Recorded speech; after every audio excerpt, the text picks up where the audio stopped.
This can be a fairly competitive market, but glass is like a huge umbrella. I don't see how scale really helps in a roll-up of this space. I think this business is just going to be one that's going to stay really fragmented. So Acquisitions Anonymous. Hello, another episode of Acquisitions Anonymous. We don't have 100% beard anymore. And thumbs downing on just the plus inventory alone. Welcome back, everybody, to another episode of Acquisitions Anonymous. I'm Mill Snell, one of your co-hosts. Me and Michael Girdley today talk about a business kind of in my backyard in Bluffton, South Carolina, which is down near the Beaufort area. It's a glass contractor. They do residential showers and mirrors and kind of decorative glass. At the end of the episode, we're talking and we're like, wow, it checks every box. It includes real estate. It's $500,000 in cash flow. It's a reasonable price. It's a stable industry. Like it is a perfect example of kind of a buy and hold, buy and maybe grow conservatively business for those of you who are looking for that type of thing. It's not in a major metro area, but it's in a growing market. Like it checks so many boxes. I really think you'll enjoy this episode with me and Michael. Stick around after a quick word from our sponsor. Okay, so everyone knows that one of the first levers you want to pull in an acquisition is updating their technology, updating their systems that might still be running on a spreadsheet or even on pen and paper.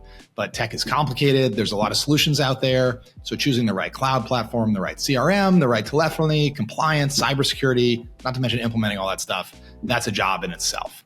And I want to tell you about this week's sponsor, which is Nick Akers and Inzo Technologies. So Nick actually knows about all this firsthand. He is a former searcher himself and bought Inzo Technologies, which is an IT firm for small businesses. So Nick has seen the tech challenges that searchers face when acquiring businesses. He's seen them up close firsthand because he is a searcher. Now his team at Inzo regularly works with searchers on acquisitions, offers a complimentary IT audit of your target so you can make a plan for what you're going to do on day one. Nick takes a personal interest in all of their searcher clients and draws on his own experience in the search phase. And his business, Inzo, actually dates back to 1989, even before he acquired it. So the company has deep expertise for managing the tech for hundreds and hundreds of small businesses over decades. So if this sounds like something that would be helpful to you, check out inzotechnologies.com, INZO technologies.com, or you can just email Nick directly, nick@inzotechnologies.com. Mills, do you want to talk about my problems or your problems? We could put them together and make a real sandwich out of it. Have you considered becoming roofing guy on the internet, like the roofing expert they call when it's like the lumber guy, or like John Wilson is for HVAC, or Yossi is for car dealership guy? Have you considered this? No, I haven't. That would be like, knowing the best crack dealer in your county kind of thing. I don't feel like it's a positive association. So the interesting thing at our conference, and I'm not just plugging our conference, though people should show up next year. That was smooth. Yeah, we're selling tickets. Well, that's actually what made the conference pretty good. Is here's what we did: we raised the prices a lot. It was not cheap to go. So the people that showed up were serious. Like they showed up, they were serious. They were going to everything. Like people were taking notes. Like they were showing up at everything.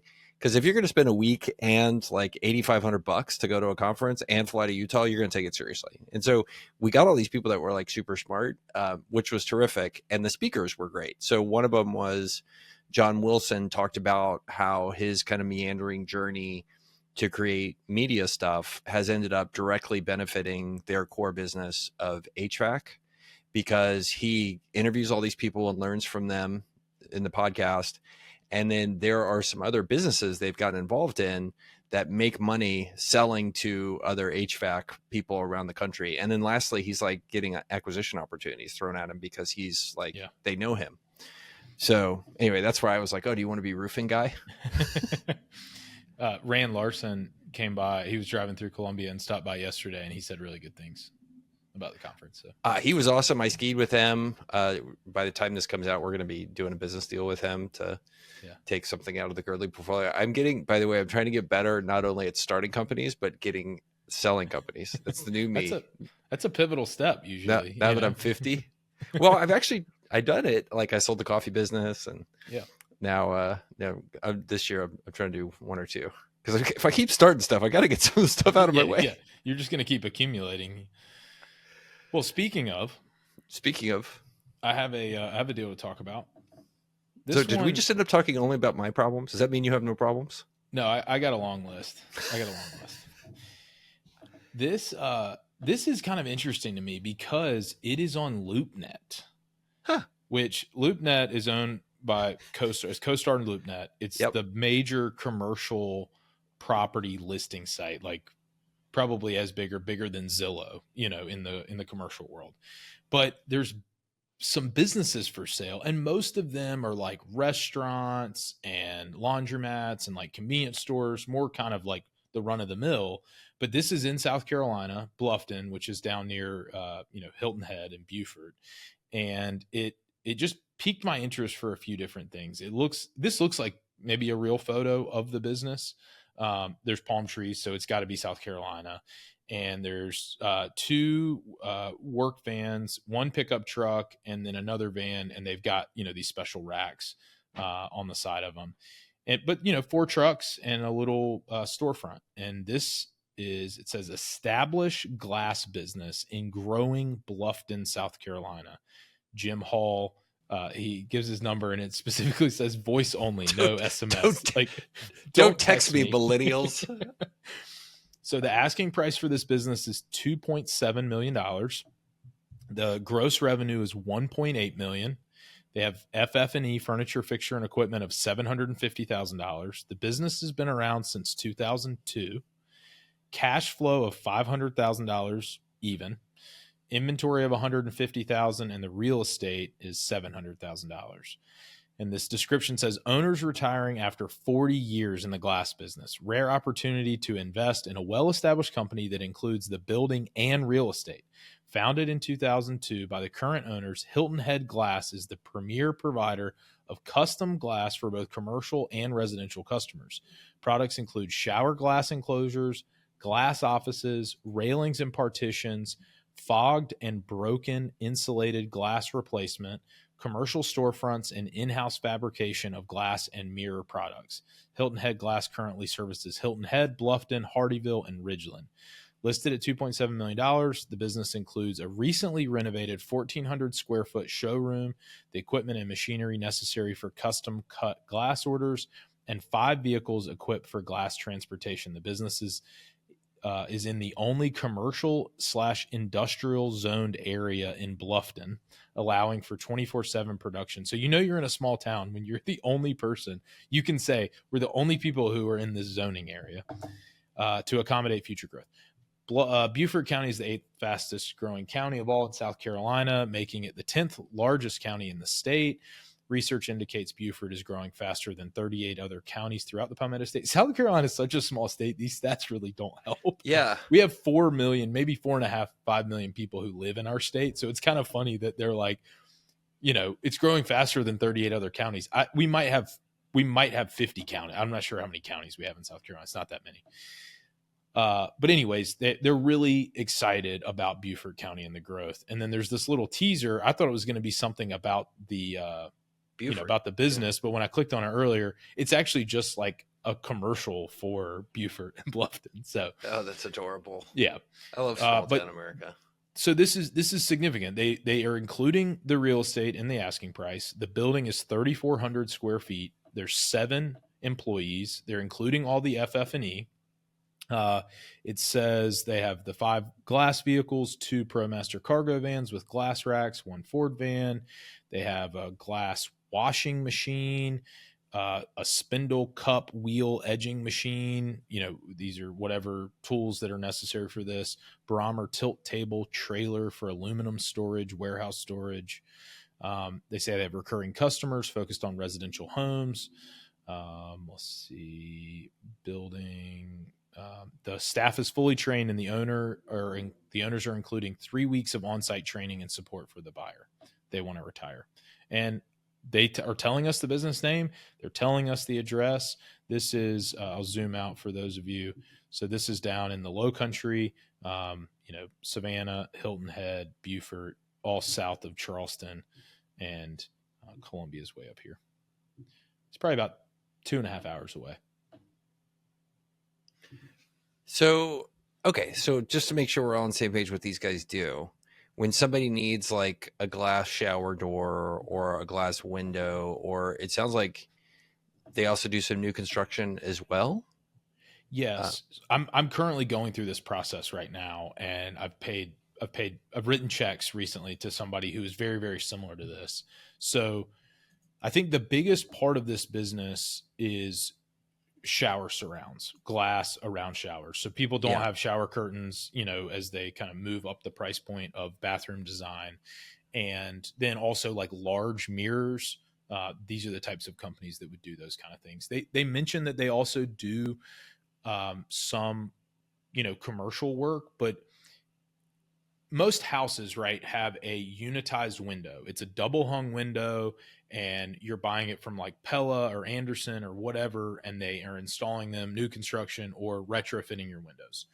This business is not doing that. They're not doing typical residential windows. Now, the people I had come to my house, I have some older windows. I had some broken panes, and they're just a single pane window. They replaced those. But this is not like blow and go new construction setting, 100 windows a day in a new construction house. So this is a lot of repair, a lot of replacement, a lot of small scale, $1,200, $2,500 jobs. Yeah, I would say more like probably 2,500. Like I just did one that was $2,500, and I have one that's a little bit larger that's $3,000. And did they say how big the staff is? 7. So this is one of those owner's wife is probably doing the books. Mm-hmm. Or spouse, if the owner is a she, and but it's a couple running the business, and then they have one receptionist / office manager and 4 techs running around doing installs. Do we think the owner is doing all the sales? Probably so, but I think this is like one of those businesses that, they've been around 40 years. They probably work with all the same home builders. They're in this market is growing a ton. And when people relocate to South Carolina, which a lot of them do, they go to Hilton Head, they go to Beaufort. This is a very desirable part of the state.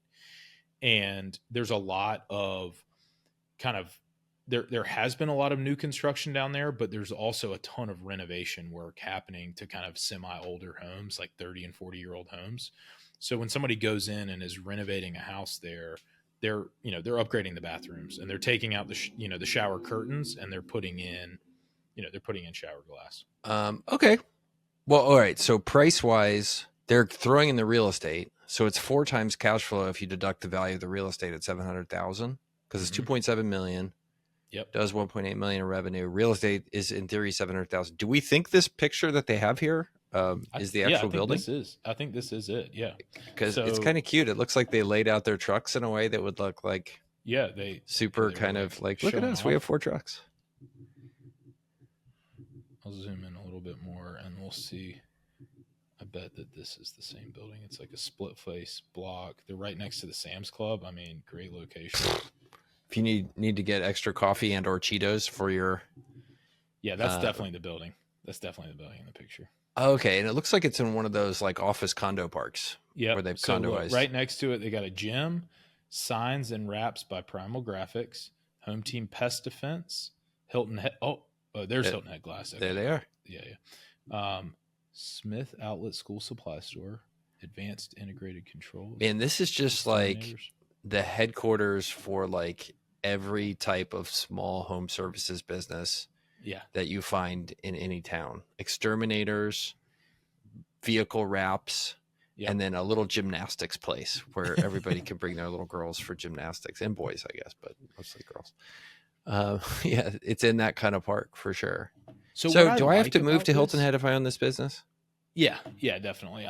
This has been an owner-centric business, and it needs to probably be replaced, or be maintained as an owner-centric business. So I'm buying myself a job with this one. Totally. Which you say that like it's a bad thing. No, I just have plenty of jobs already. Yes, I don't need another job. I'm cool. I don't need more jobs. This is, let's check the boxes here. This seems like SBA, totally doable. Mm-hmm. It's priced right at 4 times cash flow. And they're throwing in some real estate. So it's going to make it easier to get a loan. I can channel my inner Heather, who's at UCLA or Harvard or someplace today, being a baller like she is speaking. Yep. What's not to like? Hey everyone, it's Bill, and I want to tell you about maybe the most exciting sponsor we've had in a long time on the pod. It's called Capital Pad, and it is the thing that I wish existed when I started my journey of operating and investing in small businesses. So Capital Pad is a marketplace for acquisition entrepreneurs, that is, people who want to buy a business and need capital to list their deals and solicit capital from other people who want to invest in acquisition deals. So if you want to back somebody buying a small business, Capital Pad is the place to do it. And if you want to buy a business and need capital, you can go on Capital Pad to be introduced to investors. So the really great thing too from the investor side is that Capital Pad takes care of all of the details that can get hairy with small business acquisitions. They handle standardized terms, standardized governance, standardized distributions, all upfront in black and white. Basically, Capital Pad professionalizes investing in small businesses. And the returns can be really, really good. I'm so stoked they exist. It's founded by my friend Travis, who is a phenomenal entrepreneur in his own right. So if this sounds like something that is appealing to you, if you want to buy a small business and need capital, or if you want to invest in small businesses, go check out capitalpad.com and tell them that Acquisitions Anonymous sent you. So I think this can be a fairly competitive market, but glass is like a huge umbrella. You have some people who only do like auto glass, like Safe Light and Quack Glass, and the people who just are fixing your broken windshield and processing insurance claims. That's one end of the spectrum. The other end of the spectrum is the people who do massive curtain wall construction, like they're doing the glass on skyscrapers and high rises. There's this kind of wide range in the middle, though, of companies like this that sometimes they do storefront glass, which is just, retail storefront. And you're not buying a residential window, but you kind of need something like a little bit more out of the box. These guys will do that. There are some barriers to entry in the sense that you can't just go to Lowe's and buy this glass and cut it yourself like you would a piece of plywood if you're like building cabinets. This is specialty supply and specialty fabrication. So it's not impossible to recreate, and it's not like there's any proprietary protection around what they do, but there is at least some barriers to entry and some upfront costs. The concern I have, though, is even with that, like if you look at, I just Googled glass providers in Beaufort, and this is not a huge area in terms of population, and there's a lot. But now look, auto glass comes up, right? There's a bunch of different, but this is beachside glass in Hilton Head, and they're doing something very similar. It looks like there's a picture of shower glass. There's somebody working on some like really fancy looking windows. So it's not without its competition. That would be the biggest concern for me is, how stable has this business been? That's your first box you have to check. And then the second is, if I want to grow this, am I competing with low cost providers? If I want to grow this, do I have to grow geographically? Like, do I have to go start to serve Charleston or Savannah, one market away? Or do I just have to try and do traditional business development and go knock on doors and meet with residential builders and home renovation people and real estate agents or something? Can you scroll down? How are they doing review wise? Do they have enthusiastic customers? So Carolina Glass there has 4.7 stars. Yeah, they don't even show up, which could be an opportunity. Hilton Head. We determined it was called Hilton Head Glass, right? Yeah, Hilton Head. Great Glass. name. We're not outing people anymore. They outed themselves in this one. There's Hilton Head Glass. Okay, so they're way down, but they've got 26 reviews and 4.1 stars. Yeah, not horrible. The person at the top has 72, 74. So I would say they're kind of, maybe slightly better than average in terms of just Google reviews. Yeah. Well, that's this. Let's look at the reviews. It's interesting. To get good at reviews is actually such a low bar. I think so many small businesses have no clue how to do their reviews well. They have some 1-star reviews. All right. General looks like pretty enthusiastic customers. Oh, it looks like here's this. Well, here they responded to this one from Francis Brialt. And this looks like typical kind of service-based business, They're mad about streaks, on the glass, and they're responding. And beautiful showroom. They do excellent work. 4 years ago, 7 years ago. Look, husband and wife, right? It looks like there's some opportunity there for sure. Yeah, on the review side, and on the local kind of Google My Business stuff. So, man, I am scared about a thesis with this that would require you to go to those other markets like Savannah, Charleston, especially when you're doing it's one thing when you're doing $25,000 installs or $100,000 installs. And it's versus when you're doing $2,500 ones, like trying to schedule and have your techs drive 3 hours and going that just the drive from Hilton Head down to Savannah is going to cost you a ton of margin here. So it seems like you're a pretty local business. Yeah, I think if you're doing that, you're opening new locations, which is you're leasing a space, you're buying a truck, you're staffing the office.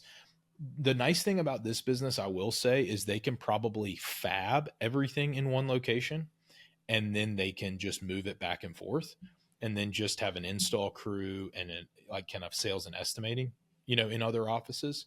But this is kind of an interesting conundrum that you come across with businesses like this. The name Hilton Head Glass does not help you in Savannah, doesn't help you in Columbia or in Charleston, right? So do you... it's this kind of perennial problem when somebody's called, like Columbia fill in the blank, Columbia Roofing, Columbia Electrical, whatever. Like when you grow, you outgrow your name. Alamo Fireworks works anywhere though. That's why you change the name to Girdley Glass. It's super easy. I'm happy to license anybody the name for a small amount. By the way, somebody called and offered to buy Girdley.com the other day. Oh yeah, you're a lunatic. I don't know what you're doing. Do you know anything about business? Nobody wants that. So yeah, and I think it's one of the funny things people don't understand about glass businesses. And I didn't learn this until I dug into my buddy's glass business. People think glass businesses are like glass cutting and glass building kind of businesses. They're frame businesses. That's what you're doing. You're generally making custom frames and installing them. Yeah. So if you go into the extrusions. Yeah, if you go into these places, they have CNC machines, they have people running and creating custom frames. So they're getting the metal, and then based on whatever the architect says, they go from there. And then the bigger ones are doing a level of kind of value engineering with the architects, being like, hey, order this type of glass, order this type of setup. There's actually a significant amount of innovation in the glass industry still. People would think that's not happening, but the whole combination of new materials and stuff like that is pretty fascinating. And as the businesses get bigger, then all of a sudden you're not just doing glass, you're doing glass and you're doing wall panels that integrate with the glass on large exterior building envelope. And it is, I will say, I mean, as you move more towards building envelope and away from kind of this retail shower, railings, mirrors kind of business, it's incredibly litigious because these things fail over time, and there's a lot of room for error if the bead of caulk isn't right and the windows aren't glazed correctly, and they leak. Then they're very expensive to fix. They usually get compromised in a bigger area before you find it, and then all of a sudden you're having to take brick and stucco and stuff off the side of the building, redo the windows. It's a very problematic kind of thing, but if done right, I think you get paid for that risk. Yeah. And I think you can see that in the reviews too. Like this is a hard business to be perfect at because there's just so many things that can go wrong. I mean, I think one of those 1-star reviews was a streak. Like the person didn't like the streak. Like, we'll get some Windex, bro. Yeah. But it's also just ultimately why this business is one where there are just so many mom and pop local business owners because there's just no better way to structure this, and there's no You know, there's no kind of national brands where it makes sense. There's none of that kind of happens. So this business is what it is. It's priced totally fairly for it. I think so too. You know, it's interesting that I had a conversation with a private equity firm the other day who's trying to do a consolidation in the roofing space, more on the residential side, but they're just kind of trying to get their bearings. And I was kind of like, there isn't a national player, and that's probably for a reason. There's a lot of $5 to $10 million residential roofing contractors, but there's no residential roofing contractor who's at 500 million. And I think that's for a reason. I think that there's some industries that kind of are mom and pop intentionally or as a byproduct of the service they provide. You have Safelite Auto Glass, right? Which I don't know how big they are. They've got to be in the hundreds of millions, but it's because they've gotten really good at insurance claim processing. Yeah. And so you don't have that same thing here. Yeah, I don't think you have those same ingredients. Well, and they can have a national brand, that makes sense in Safelite. We've all heard the Safelite repair, Safelite. Yeah.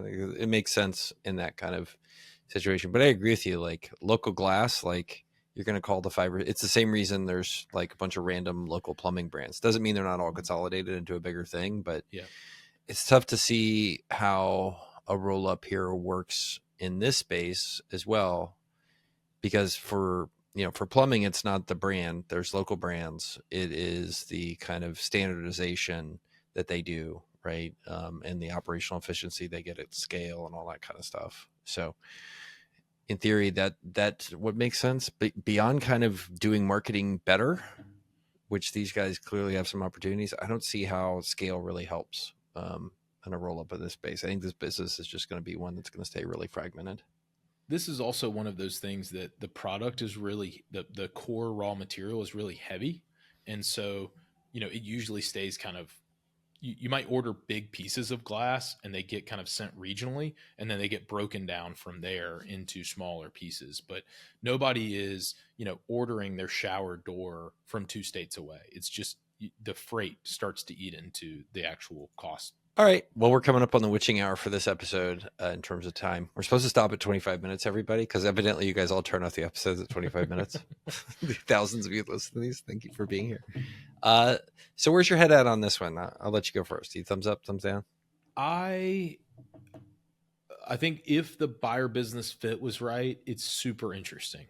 Bluffton is a little bit too far away from me, and there's no like synergies for my business, but it's very intriguing. If I had a person in Bluffton who I knew who was young and hungry, I think I'd probably be a little bit more aggressive on price just because it doesn't check every single box for me. But I do like this, and I do think this business is stable and it's durable. I think it could grow nominally, but I don't think this business is going to double in 3 years or anything like that. No, I think you're right. I think maybe you could get in 20% growth. You're not going to be looking at that kind of crazy hyper growth. This is just a great path, I think, for somebody who wants to, do kind of the classical thing that we hear about over and over again from people on Twitter, which is, hey, I want to get into a stable business. I want to run my own business. I want to do an SBA, and I want to buy something at a fair price, and I want to live a nice life. Like, this is great for that.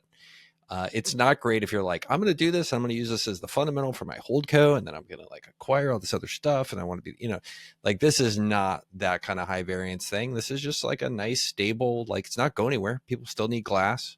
Like, it's great. And it's priced fairly. And you get to live a nice, slow life in Hilton Head, South Carolina. If you want to live small town life, it's perfect for you. So for the right buyer, I love it. I think for you or me, it's probably a pass. So.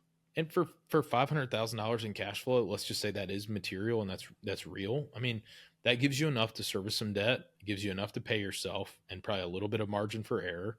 And if you grow the business over the next 10 years, great. You have more, you have more cash flow cushion over your debt service. And if you don't, like it's probably a stable enough thing as long as you don't mess it up. Yeah, I think this is a great path to just an amazing life. There's some risk here because you're going to do an SBA loan and stuff like that. Which, I mean, you could find some equity investors and something like this. I think you're not going to have a problem with it. It's a really just stable, good business, priced right. Like, and it's got real estate in it. Like, this is one of the better deals. I mean, this is no worm farm, and it ain't no pizza boat. That's pretty good. Yeah. Well, thanks everybody for sticking around and listening to our thoughts on this glass and glazing business in Bluffton. Were we like low energy Friday? I don't know. I mean, probably. We're probably like on 7.5 out of 10. Well, you're out of the four of us, you tend to be the most like even keeled. I don't know. You know, I don't like energy drinks, but I'll chug a Red Bull before the next one. Well, I mean, Bill is at the top level because Bill's like, I'm bringing it. Let's go there. You know, I'm me. And then I think there's Heather. And then you're like, you tend to be a notch below, which there's nothing wrong with it. It's your personality. Like, you're just like, hey, I'm Mills. It's like, I get all my excitement out at 5:30 in the morning when I'm getting my crews out the door and people are screaming in Spanish. And you got the vibe of a dad who has like little kids and woke up at 4:30 in the morning. Those things are very true. I remember how that was. You're just perpetually just exhausted. Yeah. Yeah. Now, old guy, I wake up 4 hours before my teenager does. It's great. Yeah. And then he says nothing all day. You're it's like, perfect. Cool. Glad we connected. All right, man. Catch you.